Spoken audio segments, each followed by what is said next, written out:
Ya, saya ingatkan, mumpung ini masih ingat, saya ingatkan betul-betul ya. Jadi hati-hati betul, ada kalanya iblis menanamkan penyakit. Dan ini yang penting diwaspadai di kalangan juga para pengajar, para ustadz. Ini penting sekali, ini karena psikologi Al-Qurannya seperti itu. Ya, akan ditemukan keadaan-keadaan karena ketidakmampuan atau karena kebelum mampuan mendapatkan informasi sehingga terbatas pemahaman dan didapati orang lain mampu menyampaikan itu, maka iblis akan menanamkan, ini potensinya, sifat-sifat keangkuhan, ya kan? Yang dengan keangkuhan itu dia mengemas sedapat mungkin supaya orang lain tidak mendapati ilmu dari orang-orang yang dimaksudkan atau orang yang Allah titipkan pengetahuan kepadanya, supaya terfokus kepadanya saja. Ini bahaya. Ya, dan ini tidak lain dari keangkuhan yang ditanamkan oleh iblis laknatullah alaihi. Ini mesti hati-hati, ya. Nanti babnya berbeda lagi kalau beda ilmu dengan ilmu, ada pemahaman misalnya. Nah, ini akan berbeda babnya, ya. Kalau ada yang salah, ada yang benar, untuk mengingatkan itu babnya beda. Tapi kalau ini benar, ini mendatangkan dalil dan ditutup peluang untuk mendapatkan pengetahuan, itu penyakit namanya. Ya. Nah, kembali ke sini. Qalu subhanaka. Subhanaka bermakna tubna. Masya Allah, malaikatnya bertobat ya. Tubna ilaika, ini di tafsirnya Tanwirul Mikbas, min dzalika, ya, min dzalika. Insyaallah saya sudah baca, jadi insyaallah semoga Allah berikan kemudahan untuk menyampaikan. Tubna ilaika min dzalika, ya Allah kami bertobat. Ya, min dzalika, dzalika itu apa? Dari pertama mempertanyakan, ya kan? Pada Allah Subhanahu wa taala, sifat pertanyaan. Ya, ingin tahu, ingin menambah itu, ya Allah, kenapa yang dipilihnya kok Adam alaihissalam menjadi khalifah yang bertugas di bumi, ya kan? Kenapa misalnya tidak dipilih seperti malaikat saja? Ya kan? Wa nahnu nusabbihu bihamdika wa nuqaddisu lak. Sedangkan sifat kami ini lebih optimal untuk menaati. Kami yang bertasbih-tasbih, bertahmid-tahmid, bertakdis-takdis. Tapi justru karena itulah kemudian ya menjadi tidak akan optimal membangun konteks kehidupan di bumi, karena tugas malaikat ya monoton di satu titik saja. Ya bagaimana kalau yang sujud bisa bangun masjidnya, bagaimana? Karena sujud terus, nggak berkembang kehidupan. Tapi di konteks ini ketika masuk ke ayat 32, yang paling menarik adalah mereka, para malaikat mengatakan subhanaka. Ini kalimat subhan itu, subhan bentuk masdar yang sifatnya mubalaghah, ya, sifatnya superlatif, mengandung makna tasbih, ya. Ya. Tasbih, teman-teman sekalian, ini kalimat pengagungan, ya, dan penyucian, ya. Pengagungan, mengagungkan Allah Subhanahu wa taala dengan segala kuasa kemahannya, penyucian sekaligus melepaskan Allah dari sifat-sifat yang tidak sesuai dengannya. Laisa kamitslihi syai'. Misal, bila ada satu komentar yang melekatkan komentar itu kepada Allah dan tidak sesuai dengan sifat keagungan Allah, yang diharuskan sifat itu disucikan dari Allah Subhanahu wa taala karena Allah tidak memiliki itu, maka kalimatnya ini menggunakan kata subhan. Contoh, Quran surah kedua Al-Baqarah di ayat 116. Wa qalu ittakhadallahu walada. Subhan. Jelas ya? Mereka berkata Allah punya anak. Ya, subhana. Ya, itu nggak mungkin dilepaskan Allah dari sifat itu. Karena sifat-sifat memiliki keturunan, sifat berpasangan, dilahirkan atau melahirkan, itu sifat makhluk. Sedangkan Khalik, Tuhan, ya Allah, harus total berbeda dengan makhluk. Kalau sedikit saja ada keserupaan, maka berpotensi makhluk menjadi Tuhan. Maka secara logika, yang Tuhan dengan makhluk mesti totally different, mesti berbeda sepenuhnya, nggak boleh sama. Itu kan secara logis ya, secara akal itu masuk logika. Antara Tuhan dengan makhluk mesti beda. Ini yang dimaksud penegasan dalam Al-Quran, laisa kamitslihi syai', bahwa sami'ul basir. Nggak boleh ada yang serupa dengan Tuhan. Sifat Tuhan mutlak harus berbeda dengan makhluk. Jadi kalau makhluknya melahirkan, Tuhan nggak boleh melahirkan. Kalau makhluknya dilahirkan, Tuhan nggak boleh dilahirkan. Kalau makhluk yang berpasangan, Tuhan nggak boleh berpasangan. Ya, mesti berbeda. Ini sangat logis sekali. Ya, baik. Maka ketika ada yang mengatakan misalnya sifat yang berbeda dengan sifat ketuhanan, wa qalu ittakhadallahu walada, subhanah, ya kan? Mereka berkata, ya Tuhan Allah punya anak, subhanah. Ya, nggak mungkin. Allah Maha Agung, harus beda dengan makhluk. Maka disucikan dari sifat demikian.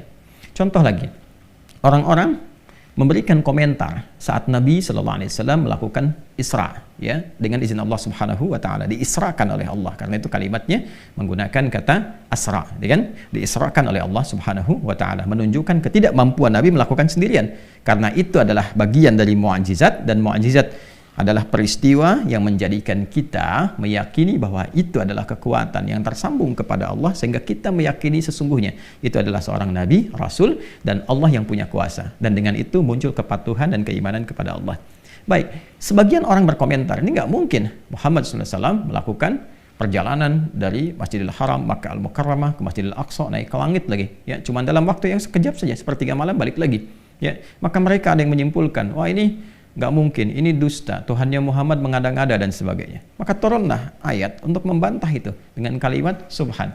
Ya, di Quran surah 17 dengan namanya surah Al-Isra, di ayat pertama. Subhanalladzi asra bi'abdihi laila minal masjidil haram ilal masjidil aqsa alladzi barakna haulahu linuriyahu min ayatina innahu huwas samiul basir. Baik, subhanalladzi asra. Kenapa menggunakan kata subhan? Satu sisi menunjukkan keagungan. Ya, hanya Allah yang maha agung, jauh dari yang kau bayangkan. Makanya yang memberangkatkan Nabi yang agung, yang paling tinggi, yang maha dahsyat, yang maha segalanya. Kalau memang karena cara pandang Anda, nggak mungkin bisa terjadi. Anda terbatas, kemampuan terbatas, karena itu hanya yang maha agung yang bisa melakukan itu. Baik, siapa dia? Allah. Allah yang jauh dari apa yang Anda bayangkan, jauh dari apa yang Anda tuduhkan, jauh dari apa yang Anda cemoohkan. Maka menggunakan kata apa? Subhan. Maka di sini ketika malaikat menggunakan kata subhanaka la ilma lana, Quran surah ke-32, surah kedua, Quran surah kedua ayat 32, surah Al-Baqarah ayat 32. Ketika malaikat menggunakan kata subhanaka, ini bentuk ketawaduan luar biasa. Ya, Masya Allah. Dan malaikat cuma bertanya gitu kan, dan dari pertanyaan itu Allah jawab. Ya, karena ada kekhawatiran bahwa dengan melakukan itu, ya, diduga ada bentuk-bentuk sifat-sifat merasa tinggi, bentuk-bentuk kekurang tawaduan, langsung keluar kalimat subhanak, ya Allah, hanya Engkau yang maha agung. Ya kan? Ya, kami bebaskan, ya, diri kami dari hal-hal yang kurang baik, dan Engkau maha suci dari segala hal yang disifati oleh makhlukmu yang tidak selaras dengan keagunganmu. Ini betapa tinggi keteladanan yang ditampilkan oleh para malaikat untuk selalu menunjukkan ketawaduan dalam setiap hal dalam berkehidupan. Imam Malik adalah contoh yang paling luar biasa mempraktekkan ini. Ketika ditanya puluhan pertanyaan, ada yang mengatakan 40 pertanyaan, kan? Dan Masya Allah, di antara sekian banyak yang bertanya itu, yang paling viral adalah orang yang menguji beliau dengan satu pertanyaan yang sangat mudah sekali, ya, dan orang-orang sudah tahu, tapi beliau menjawab dengan kalimat yang sangat luar biasa. Allahu a'lam. Ditanya A, wallahu a'lam. Tanya B, wallahu a'lam. 40 kurang lebih dijawab cuma 8, 32 wallahu a'lam. Sebagian orang berkomentar, ya kan? Dulu kan belum ada komen yang like, share, and subscribe. Cuma komennya langsung, jadi nggak di belakang. Bertanya langsung, konfirmasi, ya imam, gitu kan? Kenapa pada pertanyaan yang sederhana ini, gitu kan? Anda menjawab Allahu a'lam, padahal kan pertanyaannya ya mudah untuk diketahui. Nah, ini sebetulnya konfirmasi yang salah, sudah tahu kok nanya. Itu kan sifat yang kurang baik juga kalau murid bertanya untuk menguji. Nah, ini keterlaluan, dan keberkahannya pasti tidak akan didapatkan. Itu sudah confirm yang demikian, ya. Maka apa jawaban Imam Malik rahimahullahu taala?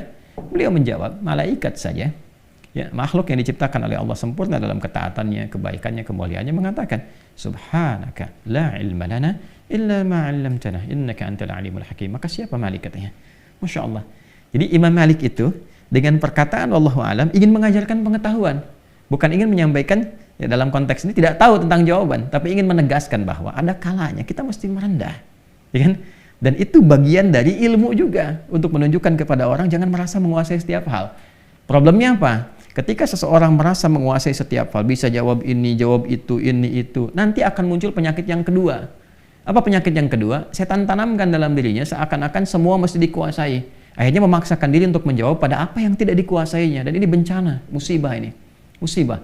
Ya, permisi sebentar, buka Google dulu. Lihat lagi, sekarang ada artificial intelligence, itu lebih kacau lagi gitu kan, dalam konteks yang hal-hal yang boleh jadi belum diketahui, ya, atau konteks yang berseberangan. Kan ilmu itu tinggal dibagi dua, ada yang bermanfaat, ada yang tidak. Yang manfaat diolah jadi kebaikan, yang tidak ditinggalkan. Ya, nah ini problemnya adalah ditanamkan pada sifat yang kedua. Nah, makanya mesti hati-hati juga, mesti hati-hati tuh kalau nggak ada basic, yang nggak ada dasar tuh jangan dipaksakan. Wallahu a'lam, bagian dari ilmu. Karena itu ada ungkapan yang sangat populer, la adri nisful ilmi. Perkataan saya tidak tahu adalah setengah dari pengetahuan. Nah, ini yang diajarkan pertama kali dari ayat ini adalah adab. Ya, adab. Semakin berisi, semakin menunduk. Ya, itu kan seringkali orang tua kita mengajarkan ilmu padi ya. Al-Quran datang jauh sebelum itu untuk mengajarkan tentang adab, bagaimana seorang berilmu itu semakin tinggi ilmunya, semakin tawadhu sifatnya. Ini poinnya.